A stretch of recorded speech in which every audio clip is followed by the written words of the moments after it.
All right, so today we're changing brake pads on the front of my bike. It's a 2014 CVO Ultra Classic.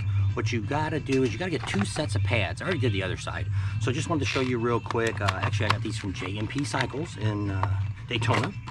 The pads are not really that much thicker than what you're taking off. So if you look at them, there's not a whole lot there and there's not a whole lot of pad to start with. So you got to really kind of take a good look at it when it's time to change your pads. Make sure you change them. Don't want to chew up the rotor because then you'd be buying a new rotor. Now me, when I change brakes, what I do is you can either get a line. They actually make a thing that you can put on here that squeezes it shut to stop the brake fluid. Well, I'm going to explain to you in a minute why. I use a pair of vice grips. You don't have to make it very tight. What we're doing is we're stopping the brake fluid from being pushed back up into the master cylinder. A lot of guys love to do that, to take the pistons and they just shove the fluid back up inside. What can happen on a situation like that is the master cylinder has a rubber cup in it and it's facing one way. When you push the fluid back the opposite way, you can flip that cup. If you've ever noticed a car after it had brake job, and the master cylinder leaks about 6 months to a year later, that's because a guy did that. He actually ruined the master cylinder. So in this here, it's really simple to do. There's only there's 2 main bolts that hold it in, which is these here. That's what holds the caliper on. And then you've also got this is what holds the pads in. This goes in, and there's a little spring clip that clips on there. You got to pull the spring clip off first, unscrew this, and then you pull the caliper off. Now what I do is I loosen the bleeder and make sure you don't get any brake fluid on your paint, because if you do, it's going to peel off eventually. So I loosen that, I hold it down. You can put a rubber hose on it to drain in a pan or whatever you want to do, and then I just take a pair of pliers with the pad still in here and I just push them back and forth until the pistons are all the way in. Then I tighten the bleeder back up. That way nothing got pushed up in there. So now I'm ready to throw the pads in and we'll get together. I forgot, because we're on the road now, I should have got some brake clean to clean all this brake dust off and all that stuff, but hey, what are you going to do when you're on the road? You got to do what you got to do to get what you got to do done.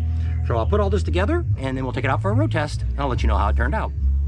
All right, so we took it out and test drove it, and the brakes are working fine, no problem at all. So a couple things I'm going to tell you today is, a lot of people always want to know, how do I bleed my brakes? I showed you earlier that I opened up the bleeder, and when I pushed the pistons back in, I said I used pliers, but I actually used a screwdriver in there. You leave the pads in there, they're still wide enough that you can take it and push back all 4 pistons. So it wasn't an issue that you have, because all the fluid's coming out. You want to stick a rubber hose on that to where it goes into a pan, so that way you can get rid of it properly. Plus, you want to make sure it doesn't get on your paint. So what you have to do here now is you have to open up the master cylinder. There's 2 screws here that you open up.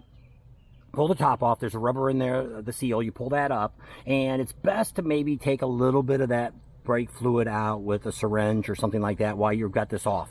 Because if the bike's sitting straight, it's not so bad, but when it was turned like this and I went to turn it the other way, it started to overfill a little bit. So that's what you want to do first. So when we get all done with this, to bleed the brakes, what I want to do first is I just pull the brake pedal, the brake here, just barely, a few times, not all the way to the bottom, a little bit to help push the piston and the air down to the bottom. Then all you do is you open up the bleeder here and you crack it, and you just let it, we call it gravity feeding the brakes. So the gravity is going to pull it down, and you're going to see bubbles come out. Once you see a steady flow of brake fluid coming out, if you're looking through the hose, you can see through the hose too. You tighten this up, then you come back up to the top. You got to be careful with the lid off. Push it a couple more times, nice and easy, and then it's going to start getting a little harder for you. Then at that point, I top off the brake fluid. Mine uses .4. Make sure when I Googled this, it said .5. .5 will not work in ABS brakes. So don't always listen to Google, YouTube, or Facebook, or whatever you're looking at. I went to the owner's manual and it told me to use .4, because I thought, I got brake fluid at home. We couldn't find .5 here, and I was like, something's weird. So when I looked at the manual, sure enough, it said .4 only. And then when I looked, I found out that if you put .5 in a car with analog brakes, you're going to have a lot of trouble, and Harley charges about $1,000 to fix that. So once you get the top on, once you get it filled back up, I put the little red, the black gasket back on, just kind of run these screws down to where it's just loose a little bit.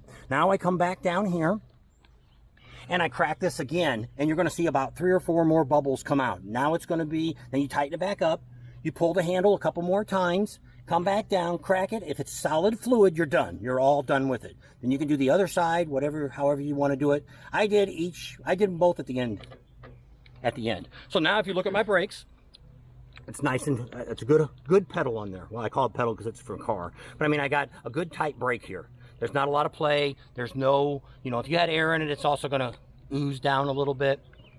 So that's how you can gravity feed your brakes. You don't need to pay anybody to put a pressure tester on or anything like that. They get all done, open it up again, top the fluid off. And you don't have to be all the way to the top. A little bit from, because it's not, the fluid that's going to lose here is as your brakes wear down, it's going to take the fluid from here and they're going to put it down inside the pistons. You need enough room up here because when you're applying the brake and releasing it, that fluid's going to come back up. So you've got to leave a little room inside the master cylinder or you could have problems with that. Being that these pads are so small, you should never really have to add brake fluid. Harley recommends changing the brake fluid every 2 years. You could do the exact same thing that I just did here. If you want to do that every 2 years, you crack open one of the bleeders, let it run out, and as it goes down, you just keep topping the fluid off till you have clean fluid at the top and it comes out at the bottom. Then you go to the other side and you get what's left in that side and you're done. You've changed all your brake fluid. Do the exact same thing I do to the back brakes when I change that. I never push the pistons in and push the brake fluid back into the master cylinder. Now on the rear brakes, your master cylinder is down here. So there's actually a little side hole to check and make sure you've got the right amount. I never look at that. Your brake fluid should always be pretty full anyway. If it's getting to the point where your pedal's going too far, you probably need to have new pads put on. So with that, we're going to leave you right here at our brake check today. Easy to do. Anybody can do it. It's not that hard to do. The back, of course, you got to take the saddlebags off if you've got a touring bike. Front, you really don't have to take nothing off. You've got those couple bolts to take off. I do one side at a time when I'm doing it. And that's it. Easy peasy. And at that, we leave you with this. So I hope you got some good information out of how to change your brakes from Mechanic Bob there. Subscribe to our channel if you haven't already. Share us with your family and friends. Think about Patreon. Give us a big thumbs up. Ring that bell for notifications. And we'll see you on the next video.